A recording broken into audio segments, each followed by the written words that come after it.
सुमन का अर्थ क्या होता है? आप जी ने उपदेश ले लिया और स्मरण कर रहे हो आप, और साथ में कोई मर्यादा भी भंग कर रहे हो तो स्मरण नहीं लगेगा आपका। कुछ एक पुण्यात्मा से कहते हैं जी हमने नाम भी ले रखा है, हम भक्ति भी कर रहे हैं, और फिर भी हमारे ऊपर आपत्ति आई है और भयंकर आज आ गई है। तो कहने का भाव ये है इस दास का कि उन्होंने सिमरन नहीं किया, सिमरन में मर्यादा में नहीं रहे। मर्यादा टूट जाने से ऐसी दिक्कत आ सकती है, अन्यथा नहीं आ सकती। तो सिमरन का तात्पर्य है कि परमात्मा कहते हैं दुख में सुमन सब करें, सुख में करे ना कोई। आप दुखी हो, आपको राहत मिली, सुखी हुए, कुछ दिनों के बाद आप इतने भूल जाते हो सत्संग के अभाव से, और फिर गलतियां प्रारंभ कर देते हो। लोक लाज में आके, लोक लाज में आके गुरुजी के द्वारा दिए गए आदेश की अवहेलना कर देते हो, उल्लंघन कर देते हो, मर्यादा तोड़ देते हो, तो काल का दाव लग जाता है। कुछ एक ऐसे भक्त हैं जिनके पिछले पुण्य अच्छे होते हैं, और वो पुण्यों के कारण, पिछले पुण्य तो हैं ही, उन पुण्यों के कारण वो सुखी है।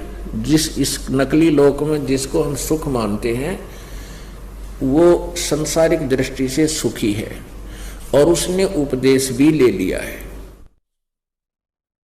और एक ऐसा प्राणी है जिसके पूर्व जन्म के पुण्य गणे नहीं है, उस पर आपत्ति आ गई है। परमात्मा कबीर जी की शरण में यहाँ आ गया है, आने से उसने नाम लेने से लाभ शुरू हो गया है।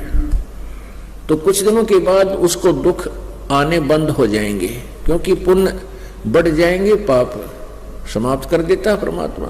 तो फिर वो कुछ दिनों में उस दूसरे भक्त को देखा देखी कि दूसरा भक्त है, वो भी नाम लिए हुए है, और वो भी मर्यादा तोड़ देता है, जो गुरुजी ने आदेश दे रखा है उसका उल्लंघन कर देता है, और देखता है कि उस पर कोई आपत्ति अभी आ नहीं रही। उसको देखकर वो स्वयं भी विचलित होकर के कोई मर्यादा भंग कर देता है। तो ऐसे फिर आपत्तियां फिर प्रारंभ हो जाती है। जिस व्यक्ति ने उपदेश भी ले रखा है और नाम भी खंडित कर दिया, तो उस पर अब मंत्र उसका है नहीं उसके पास।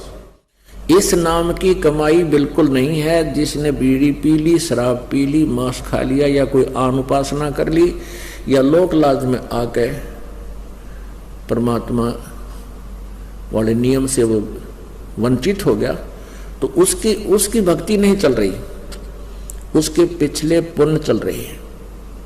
और वो सत्संग भी आ जाता है, नहीं भी आता है, बीड़ी भी पीता है, एक आदमी में गुट्टी भी ला लेता है, और वो फिर भी कहता मैं संत रामपाल का शिष्य हूं।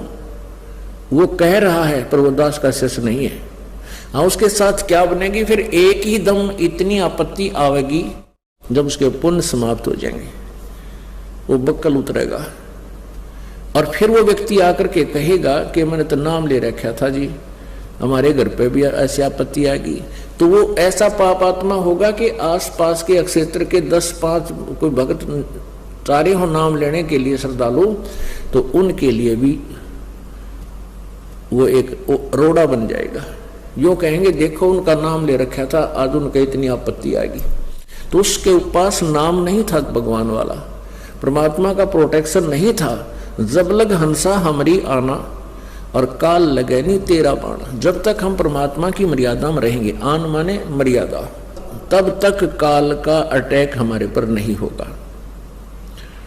तो इस प्रकार हमने परमात्मा की भक्ति के साथ साथ